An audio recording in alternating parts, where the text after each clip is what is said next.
तो आइए बच्चों, अब आप सबको ऑनलाइन भी मिलेगा आपको स्टडी करने के लिए मौका मेरे साथ। जैसे पहले आपको क्लासरूम में पढ़ाते थे, अब आपको ऑनलाइन भी पढ़ाऊँगा। आपको अगर डाउट रह जाता है क्लास में, जो आपको क्लास में पढ़ाऊँगा वही चीज़ सेम आपको यहाँ भी पढ़ाऊँगा। वो इसलिए पढ़ाऊँगा क्योंकि आपको अगर नहीं समझ में आता अच्छे से, आपको किसी भी चीज़ में अगर दिक्कत हो जाता है, तो आप ऑनलाइन देख करके वही चीज़ को जो आपको ऑफलाइन पढ़ा रहा हूँ वही चीज़ को आप ऑनलाइन भी पढ़ सकते हो। तो बिना किसी देरी चलो अब शुरू करते हैं आपका 9th क्लास का NCERT 6.1, जिस चैप्टर का नाम है रेखाएं और कोण। ठीक है, तो वो चैप्टर आपको हम शुरू करते हैं। आपका चैप्टर का नाम लिख देते हैं और मैं थोड़ा क्या करूँगा ना, वीडियो को पॉज कर दूंगा ताकि लिखने में जो है आपको इंतज़ार ना करना पड़े। मैं लिखूंगा तो थोड़ा तो समय लगेगा ही, ठीक है, तो इंतज़ार नहीं करना पड़े, इसलिए मैं थोड़ा वीडियो को पॉज कर मतलब रोक करके आपको बताऊंगा। तो मैं यहाँ पे लिखने जा रहा हूँ जिस चैप्टर का नाम है रेखाएं और कोण। तो यहाँ पे मैं लिखता हूँ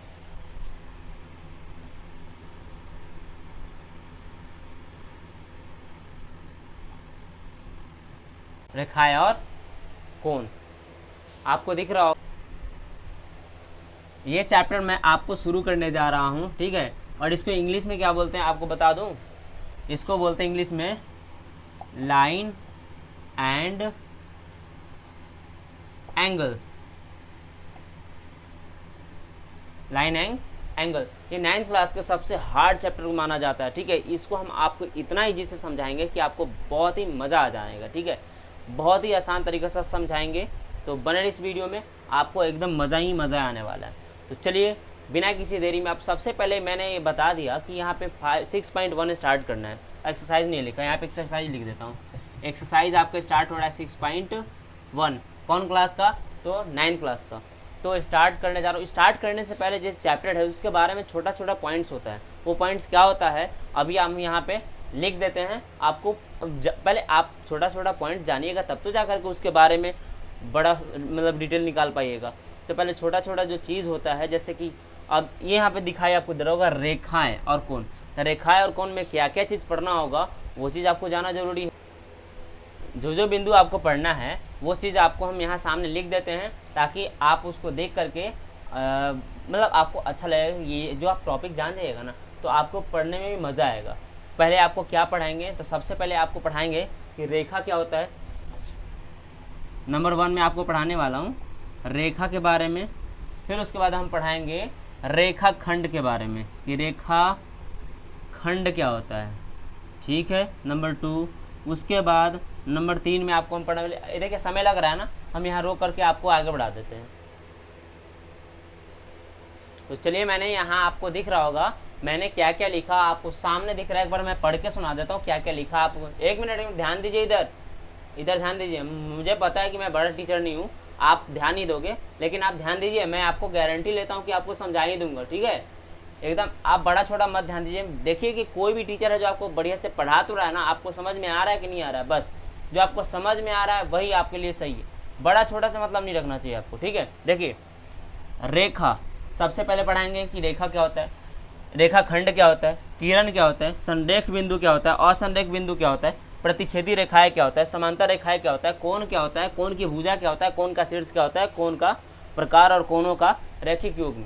ये सब जो है आपका ये छोटा छोटा बिंदु है जो कि आपको जानना चाहिए। अगर ये जानिएगा तभी जाकर के जो है आपको आगे इससे और कठिन कठिन वर्ड आएगा, मतलब ये सब मिला करके आएगा कि ये यहाँ यूज होगा इसके कोण की वजह से ऐसे वगैरह। तो वो सब में टाइम में आपको ये सब अगर ज्ञान रहेगा, जानिएगा, तब तो जाकर इसके बारे में आप बता पाइएगा, ठीक है, समझ पाइएगा जब हम समझाएंगे क्वेश्चन आंसर, तो ठीक है। तो ये रहा अभी इतना सारा टॉपिक है। इसके बाद मैं सबका अभी डिफिनेशन लिखवाऊंगा। वो डिफिनेशन क्या होगा, किस तरह से आपको आराम से, ओए ओए पीछे वाला बच्चा ध्यान दो, इधर ध्यान दो, हाँ वो मैं ऐसे ही बोल रहा हूँ कि आप थोड़ा ध्यान दीजिएगा, ठीक है। आप ध्यान नहीं दोगे तो फिर समझ में कहाँ से आएगा, है ना। तो आप एकदम शांति से थोड़ा धैर्य रखिए, समझ में आएगा, गारंटी, धैर्य रखिए थोड़ा सा। तो अभी हम सबका एक एक करके डेफिनेशन देते हैं आपको, और आपको बढ़िया से याद करवाने की कोशिश करेंगे, यही याद करवा देंगे, ठीक है।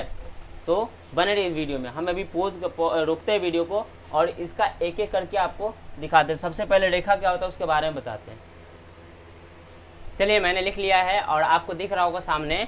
रेखा का दो मैंने डेफिनेशन लिया, आपको जो पसंद आए, जो आपको आपके दिमाग में हिट करे, जो आप उस जो दोनों में से किसी को भी आप रिलेट कर पाए, सोच पाए उसके बारे में, वो आप याद कर लीजिएगा। ठीक है, मैं पढ़ के आपको समझाने का प्रयास करता हूँ और इतना अच्छा सा प्रयास करूँगा कि आपको समझ में आएगा। बस इंतज़ार करिए और धैर्य रखिए। ठीक है, रेखा दो बिंदुओं के बीच खींचा गया सीधा दूरी रेखा कहलाता है, जिसे अनंत तक बढ़ाया जा सकता है। इसका मतलब समझिए, एक एक स्टेप बताता हूँ। दो बिंदुओं के बीच खींचा गया सीधा दूरी, दो बिंदुओं के बीच मान लेते हैं कि एक बिंदु ये रहा, एक बिंदु ये रहा। ठीक है, एक बिंदु ले लिया। अभी बोला कि दो बिंदुओं के बीच खींचा गया सीधा, तो सीधा मतलब कि एकदम देखिए सीधा मैं खींच रहा हूँ, खींच लिया। और खींचा गया दूरी क्या कहलाएगा? ये रेखा कहलाएगा। क्या कहलाएगा? रेखा। आपको जैसे डेफिनेशन बोल रहा है मैं वही काम कर रहा हूँ, मैं अपने से दिमाग नहीं लगा रहा हूँ, ना एक्स्ट्रा एग्जाम्पल ले रहा हूँ।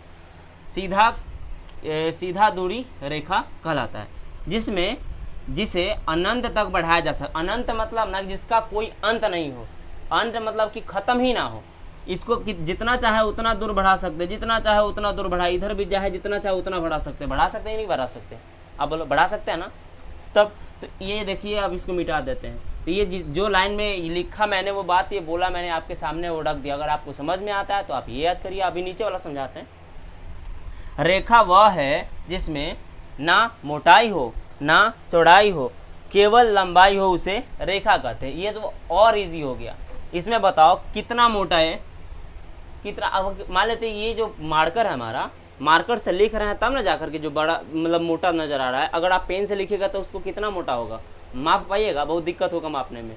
ठीक है, मापने के लिए तो माप सकते हैं, लेकिन आप सोचे ज़रा, है कि नहीं? तो इसमें क्या बोल रहा है, ना इसमें मोटाई है ना मोटाई है, ना ज़्यादा इसका चौड़ाई है ना, और केवल क्या है, लंबा है। यहाँ पे बोला है कि केवल लंबाई हो, उसे क्या कहते हैं?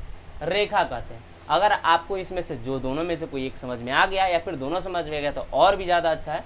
इतना समझ गए हैं तो अब चलिए अगला बिंदु मेरा क्या था उसके बारे में अब बताते हैं। ठीक है, अभी वेट कीजिए।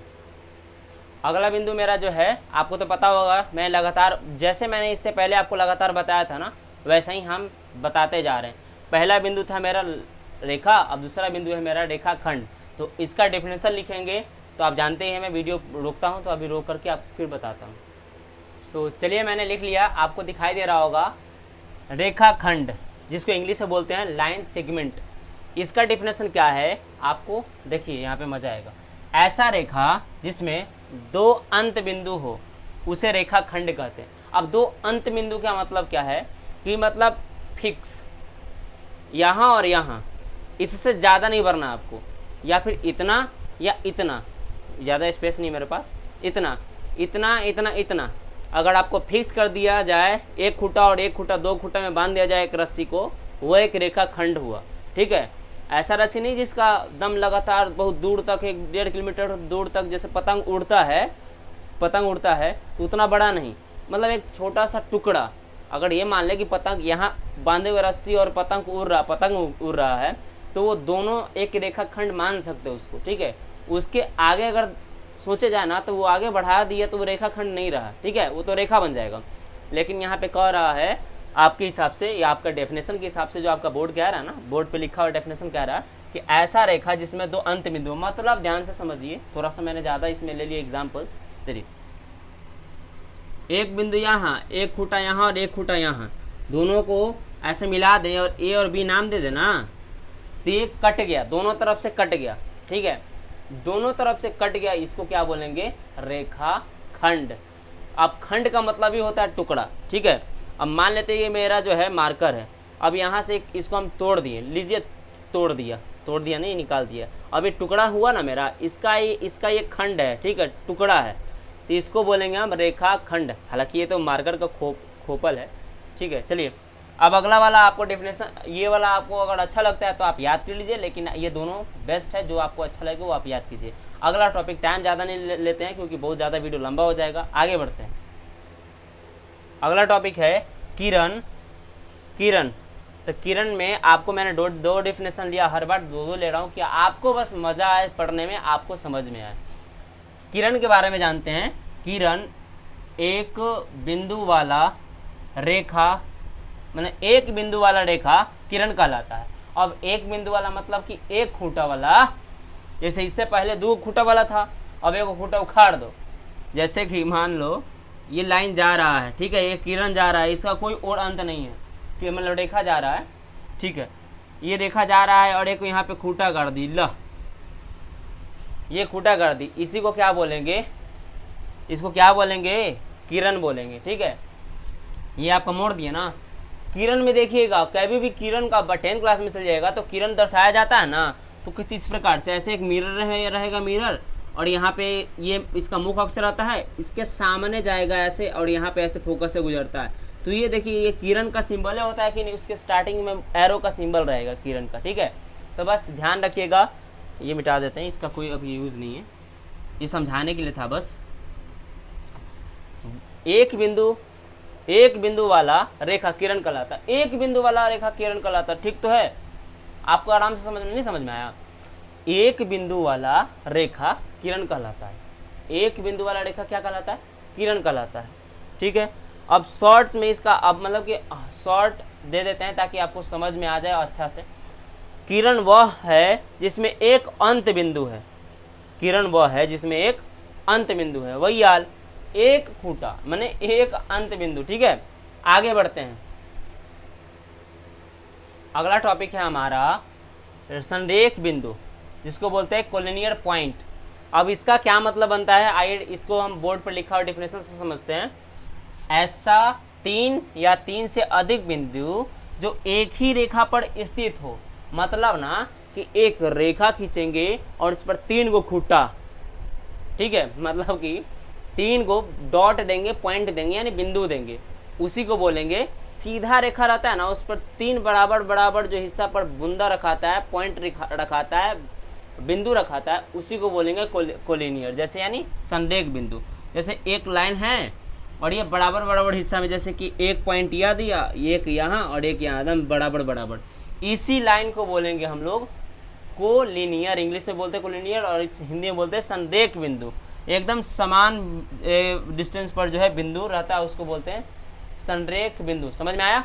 चलते हैं हम अगला टॉपिक पर। अगर ऐसे करेंगे ना बहुत ज़्यादा समय लग जाएगा, ठीक है। नेक्स्ट, तो देखिए अगला पॉइंट आपका क्या है, असंरेख बिंदु। असंरेख बिंदु क्या होता है, जो कि इंग्लिश में कहते हैं हम लोग नॉन कोलिनियर पॉइंट। इंग्लिश में क्या बोलते हैं हम लोग, नॉन कोलिनियर पॉइंट। अब इसका डेफिनेशन क्या कहता है, ऐसा 3 या 3 से अधिक बिंदु जो एक ही रेखा पर स्थित, बस वही डेफिनेशन है, बस इसमें लग गया अ, इसमें लग गया न हो तो अ हो जाएगा असंरेख बिंदु, अगर न हट गया तो संरेख हो जाएगा। अब इससे पहले तो स्ट्रेट बना था ना, अब पॉइंट आ जाता ना इधर उधर, जिससे कि लाइन जो है ना सीधा, मैंने पॉइंट जो है सीधा रेखा पर नहीं बैठता। जैसे कि एक पॉइंट यहाँ हो गया, एक पॉइंट यहाँ हो गया, एक पॉइंट मेरा जो है ऐसे बन गया। अगर हम सीधा लाइन खींचना भी चाहे ना तो टेढ़ा खिंचाएगा, देखिए इस तरह से जो है खिंचाएगा। तो कहने का मतलब इससे पहले था जो सीधा था, और इसमें क्या होगा, जब मान लेते हैं कि कोलिनियर पॉइंट था, संरेख पॉइंट था, तो उसमें क्या था, बराबर पॉइंट रखाया था और उसके बाद में सीधा गया था लाइन। अब इसमें न लिखा हुआ है, यहाँ पे अ हो जा रहा है, यहाँ पे न हो जा रहा है, तो न मतलब कि नहीं सेम, तो इसी को बोलेंगे असंरेख। मतलब ये कि सीधा रेखा पर तीनों डॉट समान बिंदु पर रखा करके जो है सीधा रेखा खींचा है उसको संरेख बोलेंगे, और सीधा रेखा नहीं खींचा पाया उसको बोलेंगे असंरेख। जल्दी जाते हैं हम नेक्स्ट पॉइंट में, और अगला पॉइंट है हमारा, टॉपिक आगे हमारा, पॉइंट आगे हमारा, ये पॉइंट है प्रतिच्छेदी रेखा किसे कहते हैं। तो प्रतिच्छेदी रेखा किसे कहते हैं, आपको दिख रहा होगा, 2 रेखाओं का युग्म जो आपस में छूट गया, यहाँ पे आपस में एक दूसरे को काटते हुए निकलता हो उसे प्रतिच्छेदी रेखा कहते हैं। आपस में एक दूसरे को काटते हुए निकलता हो, ठीक है, उसी को बोलेंगे प्रतिच्छेदी रेखा। जैसे कि आपको दिख रहा होगा, ये कटा एक दूसरे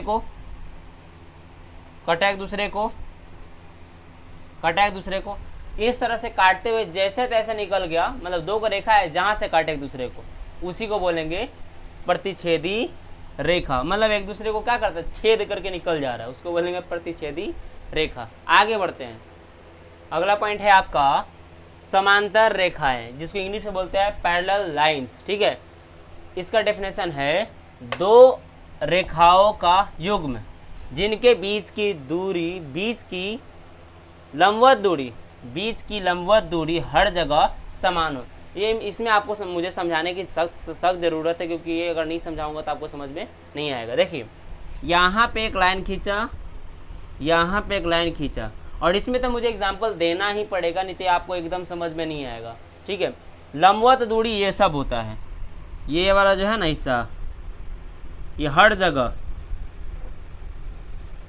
ये हिस्सा का दूरी जो है एक दूसरे का क्या होगा, सेम।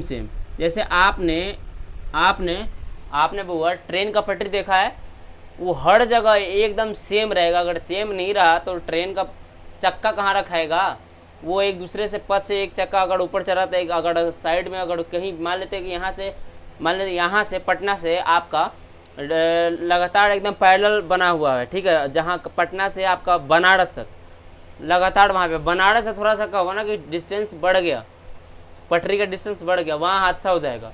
ठीक है, इसका मतलब है जिस लाइन के बारे में बता रहे हैं हम, रेखा के बारे में बता रहे हैं, ये रेखा क्या है, एकदम पैरेलल होगा, एकदम समानांतर होगा। ठीक है, तो इसी को बोलते हैं, एक मान लें कि एक रेखा ए है और एक रेखा बी है, ये दोनों का लंबवत दूरी क्या होगा, समान होगा, बराबर होगा, तभी इसको बोलते हैं हम लोग। समान है तो समांतर रेखा है, समान नहीं रहता तो असमांतर रेखा है। ठीक है, चलते हैं नेक्स्ट टॉपिक, नेक्स्ट। अब ना क्या बताऊँ, मेरा आँख दर्द करने लगा, तो मैं अब यहाँ पे शॉर्टकट मारने जा रहा हूँ। आई एम सॉरी टू से, लेकिन यहाँ पे अगर नहीं करा ना तो एकदम हालत बेहाल हो जाएगा, क्योंकि अभी टाइम हो रहा है, एकदम 10:30 हो जा चुका है, और अभी मेरा सोने का वक्त है, एकदम आँख जो है एकदम गरने लगा है।